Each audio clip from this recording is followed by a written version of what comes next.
Menjaga kelestarian kawasan pesisir pantai, jajaran Polres Karangasem dan masyarakat menggelar aksi bersih-bersih pantai. Tak hanya di kawasan pantai, aksi bersih-bersih juga menyasar ke kawasan spot selam. Salah satunya di Blue Lagoon, Padang Bayi, Karangasem. Jajaran Polres Karangasem bersama masyarakat daerah pesisir melaksanakan bersih-bersih pantai di kawasan Pantai Blue Lagoon, Padang Bayi, Karangasem.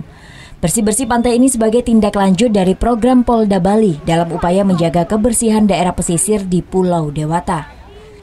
Tak hanya di daerah pesisir pantai saja, aksi bersih-bersih kali ini juga menyasar hingga ke wilayah titik selam Blue Lagoon. Dibantu oleh sejumlah komunitas pecinta diving, petugas Polres melakukan penyelaman dan memantau sampah hingga ke dasar laut. Dan hasilnya petugas masih menemukan adanya sampah plastik serta sampah kayu di titik selam Blue Lagoon.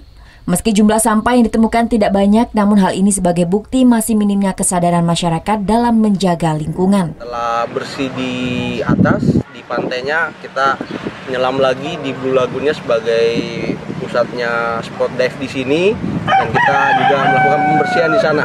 Dan ada beberapa sampah-sampah plastik seperti botol plastik dan beberapa ranting yang kita bersihkan dengan masyarakat pecinta dive. Selain di kawasan pantai Blue Lagoon Padang Bayi, aksi bersih-bersih pantai juga dilaksanakan serentak di kawasan pesisir Bali lainnya. Diharapkan bersih-bersih pantai ini dapat memberi contoh kepada masyarakat agar tidak membuang sampah sembarangan, sehingga kawasan pesisir sebagai destinasi wisata utama di Pulau Dewata tetap terjaga kelestariannya. Kadek Martana melaporkan untuk NET.